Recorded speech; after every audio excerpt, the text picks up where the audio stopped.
नमस्कार, मेरा नाम है विकास भट्ट और मेरे गांव का नाम है भट्टी गांव।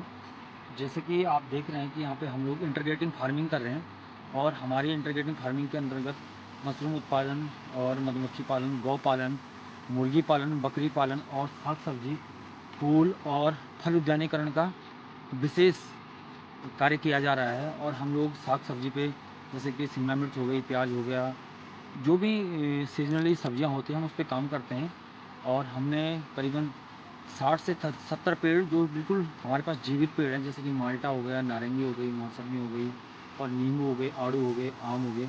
और कुछ पेड़ हमने जैसे कि आम पे हमने ग्राफ्टिंग की हुई है, 4-5 टाइप के आमों को हमने एक पेड़ पे ग्राफ्ट किया हुआ है।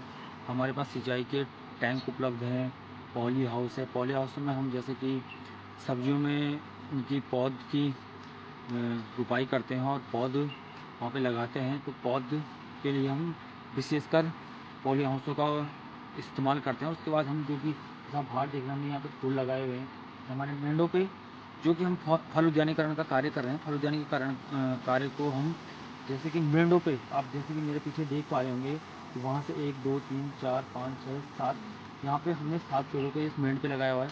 और ऐसे अगर पूरे मेंढों की जितने हमारे पास खेत हैं उनके हमने सभी के मेंढों का प्रयोग किया हुआ है, जिससे कि एक तो हमारा जो खेत हम कर रहे हैं वो खेत हमें मिल जाए खेती करने के लिए, और जो मेंढ है उनका प्रयोग हो जाए फल उद्यानीकरण के लिए। जैसे हमारे पास बहुत सारे मैंने बताया कि आपको मतलब 50-60 पेड़ ऐसे हैं कि जो बिल्कुल हमारे पास जो बड़े हो चुके हैं और फल देने लग गए हैं।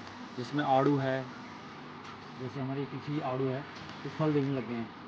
तो हम लोग इंटीग्रेटिंग फार्मिंग कर रहे हैं और साथ में मुर्गी पालन हो गया, गौ पालन हो गया और मशरूम उत्पादन हो गया, जैसे कि उसके साथ साथ में बकरी पालन हो गया।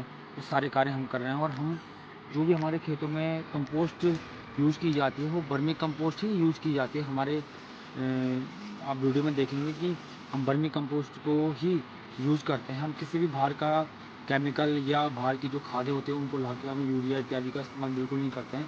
हमारी जो भी खेती हो रही है, जितना भी एरिया हमारे पास है, हम उस पूरे एरिया में सिर्फ वर्मी कंपोस्ट खाद और जो हमारी पारंपरिक खाद होती है उसी का हम यूज़ करते हैं।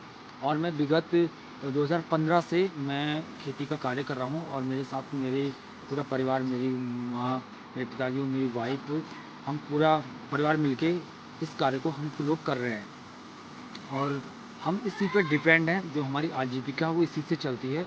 और पूरा घर का यहाँ तक कि जो हमारा पूरा खर्चा पानी है वो पूरी हमारी खेती बाड़ी से ही होके निकल के आता है। क्योंकि साग सब्जी से और मशरूम से या मुर्गी पालन से, बकरी पालन से हमारी जो भी क्रॉप निकलती है उसका जो भी उत्पादन हम बाज़ार में बेचते हैं उससे ही हमारी आजीविका चलती है। साथ ही मैं एक बात और कहना चाहूँगा कि पहाड़ों में इंटीग्रेटिंग फार्मिंग करना ही सक्सेस होगा।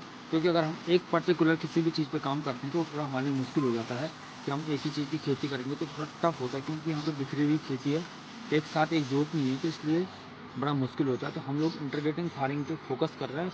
और मेरा मानना है कि हमारे उत्तराखंडी भाई बहन जो भी खेती बाड़ी का कार्य कर रहे हैं उनको भी इंटीग्रेटिंग फार्मिंग पे ही काम करना चाहिए। 2-3 चीज़ें उनको अवश्य अपनानी चाहिए, जैसे गौ पालन हो गया, मुर्गी पालन हो गया, साथ में सब्जी उत्पादन हो गया और खेती बाड़ी का कार्य जो भी पारंपरिक हमारी खेतियाँ होती हैं उसका कार्य वो लोग कर सकते हैं।